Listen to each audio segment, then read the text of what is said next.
Hello there, Alaskans, wherever you are. Welcome to the Must Read Alaska Show. Coming to you from somewhere in Alaska.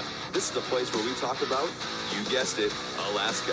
Where we keep the mainstream media on their toes and where we are standing up for what's right in a world run by leftists. You can find out more by heading over to mustreadalaska.com and also checking out the Must Read Alaska YouTube channel for some really great content. But first, let's get this party started.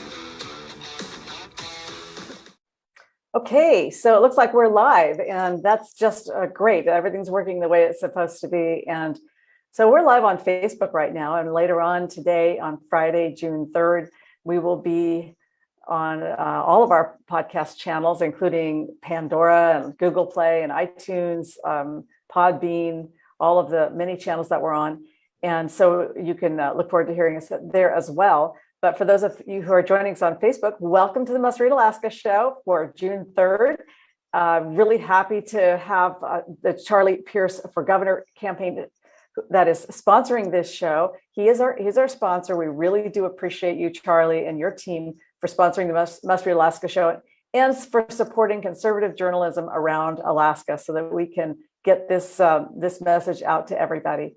And so today, beautiful day here in South Central Alaska, and a huge newsletter this morning. If you didn't pick up the morning newsletter in your inbox, well, go to the top of the page at mustreadalaska.com and click on the little newsletter link and get your name in there. We recently switched newsletter providers, and so in doing so, I think I've lost about 1,000 subscribers, and every day somebody contacts me and says, I haven't seen the newsletter since, January or February. That's about the time we switched and lost about 1,000 subscribers. And that was a really odd event that happened with MailChimp and their artificial intelligence, which decided that they didn't like the way we reported on COVID. So they decided to cancel us as a customer. That was cancel culture. But I'll be posting that as well on our website. The newsletter goes on our website about 2 times a week, and so check that out. But if you want it in your inbox, go to the top of the page there and check on it. And today we have a really fantastic guest with us. I really don't want to waste any more time. I want to welcome Nick Begich to the show. Nick Begich, who is running for U.S. House for the state of Alaska. Welcome to the show, Nick. Thank you. Great to be back. Yeah, and I can't even remember the last time you were with us on the show. I think it was last year. It was quite a long time ago. When you were on the show with us last time, you were the only other candidate really filed in the race for U.S. House. And now things have gotten really, really crowded. You were the co-chair of the last Don Young campaign cycle. Now you're a candidate for this seat. And this has just been a campaign of twists and turns. And we've had some of the other candidates on our show. We had Jeff Lowenfels, we had Tara Sweeney. We've had some of the other ones as well. Santa Claus, I think, joined us.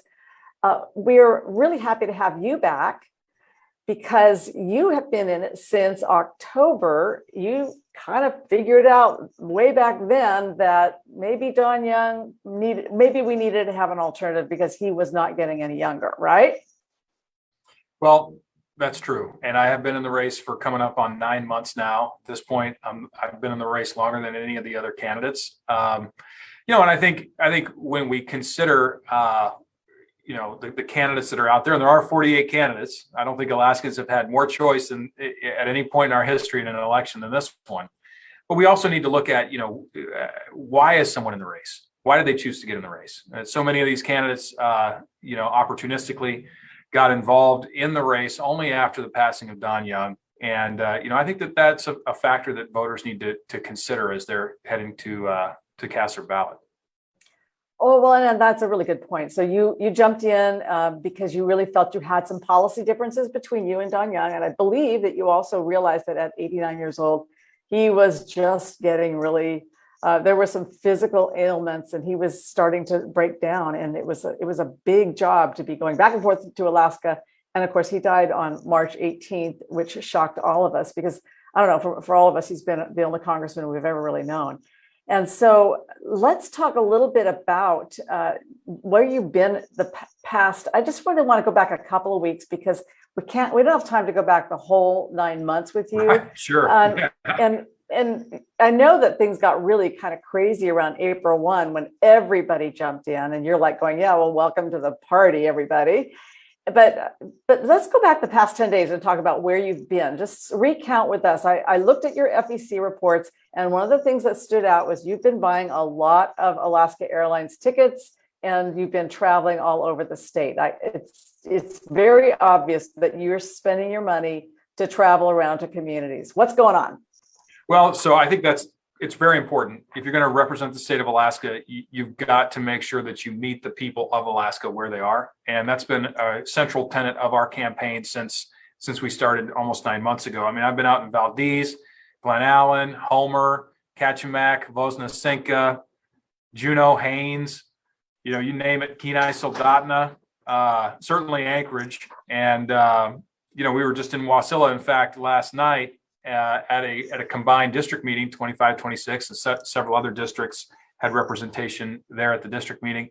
And there were at least 60 people there, all very interested in the race. Many of the people I knew, but a lot of new folks as well. And so we continue to see rising levels of interest in the race. Right now, I think we're running at about 19% total turnout recorded by the Division of Elections, but I think Alaskans are going to continue to turn out as we head to the final day to cast our ballots. But that's been the tenet. We go out and we meet people where they are. We don't shy away from holding events. There's other candidates in this race. Maybe, like a Sarah Palin's done, I think 4 events so far. In some days, we'll do 4 events in a single day. And so, we're not going to stop. We haven't had any days off since we started, and we're not going to take any days off. Wow, you guys are a hard-charging group. So you've been to Valdez, you said, Homer, I'm taking notes here, Petersburg, Kodiak, Juneau, Wasilla. Yeah, Haines, Voznesenka, Kenai, and Soldotna. I mean, it's just everywhere. And I'll tell you what, Kodiak, for those who haven't had the opportunity to go, the Crab Festival down there is a blast. And, it did help that it was not raining, because Kodiak is a rainy environment. It was perfect weather.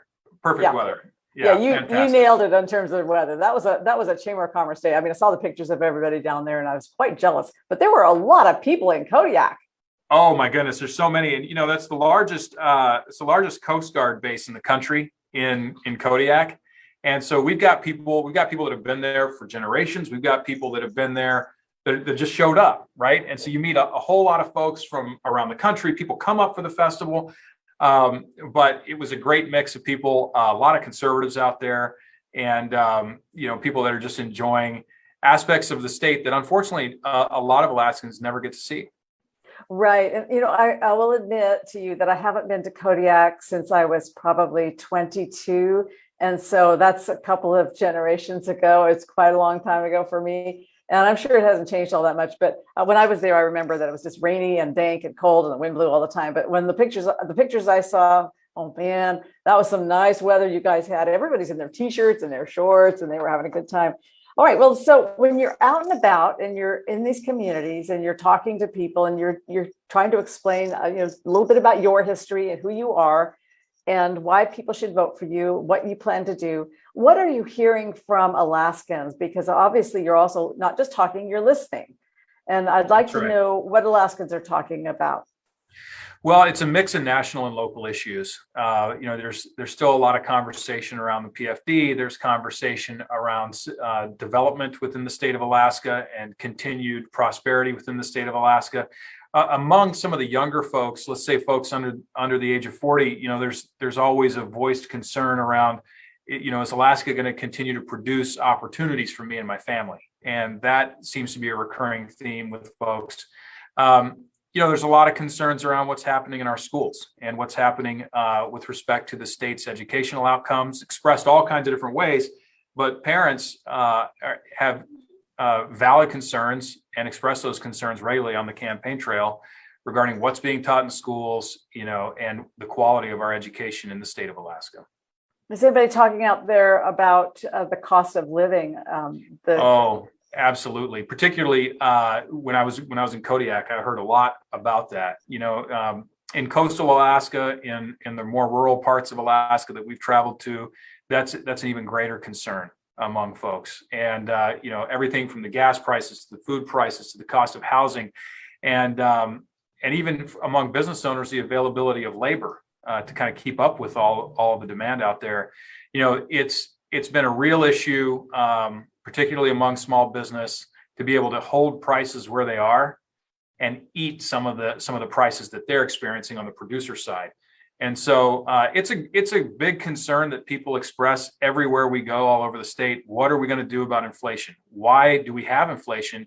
What steps can we start taking now and over the long term to make sure that we've got stable pricing? One of the interesting things about this, if you're a saver, you're punished due to inflation. If you are a retiree on fixed income, you're punished due to inflation because your money's worth less.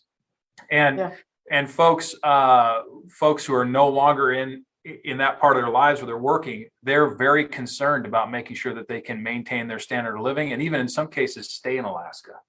Right, and I'm hearing from several people in my generation, which is a generation or ahead of you there, that they're going to postpone retirement because the value of their savings has declined significantly, and that in their 401ks, and because the value of their Social Security dollar just isn't going to stretch as far. Their rents are going up. The cost of gasoline is going up. I just saw in California where they have high taxation, so it's a little bit higher there, $8 a gallon, but it's way over $5. It's not even close to $5 now. It's way over $5, like $5.40 here now in Anchorage, and it's probably more expensive. And in the villages, it's going to be extremely high. The barges just got up the rivers with the new fuel, and that fuel is going to be, $10 a gallon or more, probably up to 16, right? Yeah. For some places.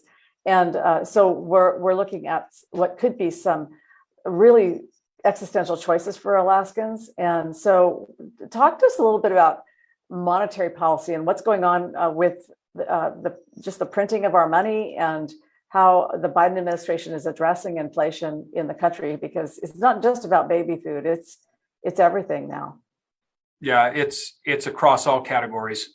What's interesting now economically is we're starting to see what they call demand destruction. And so people are literally making different choices in their life about, priorities, right? And they're saying, look, I've got to decide between, in some cases, it's as simple as, am I going to take a vacation in this place or another place, or am I going to take one at all? For other people, it's, do I buy new shoes for my son or daughter, or do we have dinner tonight? I mean, it's starting to get to be that kind of a discussion for many Alaskans. And, you look at, I just saw some information come across the tape here about an hour ago.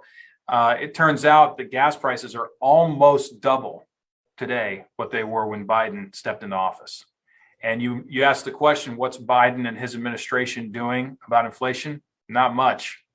Not much. In fact, many of the policies that they're advancing successfully through the Congress and over to the president's desk only contribute to the inflationary environment that we have right now.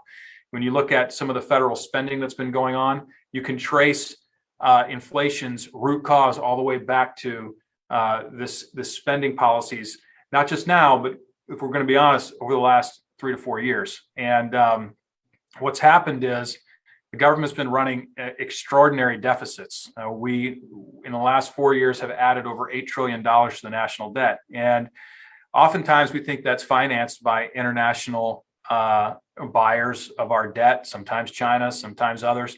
But in this particular case, that financing happened through the Federal Reserve. Well, when the Federal Reserve finances that kind of deficit spending, they do so by creating money. And if you look at the Fed's balance sheet, it's over $9 trillion right now. So they have dramatically increased the size of the money supply because the Fed creates the money. They dramatically increased the size of the money supply, and you have all this cash that was created. In fact, 40% of the money that circulates in the economy today was printed in the last 2 or 3 years. All that cash circulating through the economy, chasing the same number, same supply of goods and services in the economy. So more cash, fixed number of goods and services, you're going to get inflation. It's obvious. And unfortunately, a lot of the members of Congress either don't understand that or are not all that concerned with it. Well, that's okay. Did I hear that right? That you're saying that 40% of the dollars that we have in circulation, the dollar in my wallet right now, 40% of those was printed when? In the last 2 to 3 years. And you can go out to the Fed's chart on this. If you look at the M1 and the M2 money supply charts out on the Fed, you'll see what I'm talking about. You don't have to take my word for it. And this is the sort of thing that it can get pretty dangerous. I mean, even Elon Musk was out tweeting here in the last month that if this continues, if this sort of policy thought process were to continue, you end up in a place like Zimbabwe or Venezuela, where you start to abuse the currency. And if you create a whole lot more of something, eventually the demand for it will fall off. And that's what we're seeing right now. In order to buy a good or a service, you've got to come up with more cash. Well, that brings me to sort of a little side note on that, which is I was talking to somebody about some of the big ARPA, the big CARES Act construction projects that are out there. I think it's ARPA construction projects that are being built out there. And they're coming in with bids that are 50% higher than what was expected. And because A, things are more expensive, but B, there is so much money. There's so much money out there that they know that they can bid these projects higher. And I think it's going to be a really interesting thing to see how this capitulates throughout the economy and creates hardship. In the end, this kind of thing is poor policy and it creates hardship. So hang on to your hats, everybody. I don't know what you do when you're in Congress and you only one vote. Well, we've got to replace those members one at a time, right? Yeah. And you're right. You're only one vote, but you get enough of us down there in the Congress singing from the same book, you can make some different policies. And what we see though, from really the progressive left is this idea, hey, let's just fire out checks to everybody and everything will be fine. But the reality is, as we see through this inflation, this resulting inflation, that in fact, those policies hurt those that can afford it the least, the most. Yeah. Because it's those people on the edge that suffer the most during inflation. One of the interesting things that you've seen, and it's really sad and it's really tough, you see all of those great wage gains that we had under the Trump administration. It's net negative now. If you look at the last 15, 16 months of real wages, that's wages after adjusting for inflation, people are going backwards. We're actually losing purchasing power over this last year and a half. And again, it goes back to the Biden administration that really has declared war effectively on U.S. production, right? And U.S. production. And Alaska, especially Alaska. I mean, we look and we see that if you would like to get this economy turned around, let Alaska help. But they won't. They want to lock us up and go it alone, and I guess depend on Russian fuel or something. Well, it's extraordinarily hypocritical too when you consider, we hear over and over again in some of the national press and certainly from the Biden administration that we must transition to this new green economy and how wonderful it is. And yet we know that so many of these minerals and resources are being developed in jurisdictions that do not honor any sort of environmental norms around how you extract these resources and how you treat the environment. And oh, by the way, so many of these jurisdictions, yes, they're using child labor, right? Yeah. In the Democratic Republic of the Congo, they're using 12-year-olds to sift through dirt in rivers looking for that little nugget of cobalt so we can feel good about driving these electric vehicles. Well, that's just wrong.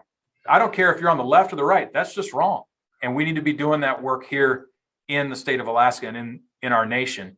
And we have all the resources to solve these problems for our country. And that's one of the messages I want to take on behalf of Alaskans down to DC, is that we really are the answer to so many of our nation's problems right now. Oh, we are. I mean, we've got it all. We've got the rare earth minerals. We've got the gold. We've got the copper. We've got the silver. We've got coal, which coal can be burned cleanly and often is. And of course, we've got oil and gas. And we've also, there's nothing wrong with expanding to wind power and to solar power, to tidal power, but those things do take minerals to create as well. And we do have the minerals to create them. Well, I know that we're going to run out of time here. I want to kind of look ahead a little bit. And thank you for talking to us today, by the way. I want to look ahead a little bit and say, what are you going to be doing the next few days? Because we have just like 8 days left of this election. So where will you be? Well, I'm going to be up in Fairbanks, and we're going to be having an event at a private residence up in Stuckingen this weekend here on Saturday. We're going to be having a large event on June 9th, and people are welcome to attend. It's going to be at Keith Monternach's hangar. Again, June 9th. I think that starts at 5:30. We've been getting a ton of endorsements. Endorsements continue to roll in. That's been really, really humbling to see. But yeah, we're not slowing down one bit. We're gonna work every single day, just like we have been working every single day for this last 9 months, and continue to push through all the way through the general, into the next primary, into the next general. So, well, you guys are the Energizers bunnies on your campaign, and I know you've been really careful with your money. You've been running a pretty lean campaign. But tell me, how's the fundraising front going? What's going on? Because there's so many candidates. Doesn't that just sort of paralyze the fundraising piece of it? For some, I think it probably does. But we've been really excited and proud to have so many Alaskans supporting our campaign. I mean, you look at the donations that we received in this last reporting period. About 90%, a little over 90% of our donations came from people who live in Alaska. And as an example, Sarah Palin, about 85 to 90% of her donations are coming in from out of state. Wow. Out of state. And of the reported donations, my understanding is that she raised about $23,000 from Alaskans. We raised nearly 5 times that from Alaskans. Yeah. And I think what Alaskans are saying is, look, we support your campaign.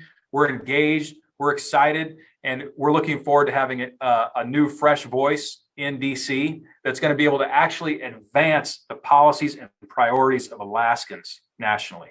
And I hope to do that on behalf of the people of Alaska. Well, I really, truly appreciate all the time you spent with us today here on the Must Read Alaska show. You've done a really good job of sort of covering the arc of where you've been and what some of the topics are that people are asking you about. It's gas and groceries. Gas and groceries is what they really care about right now. And where you're going to be in the next few days. You said you're going up to Fairbanks. Say hi to my lady friends in Fairbanks. I love my Republican women friends up there.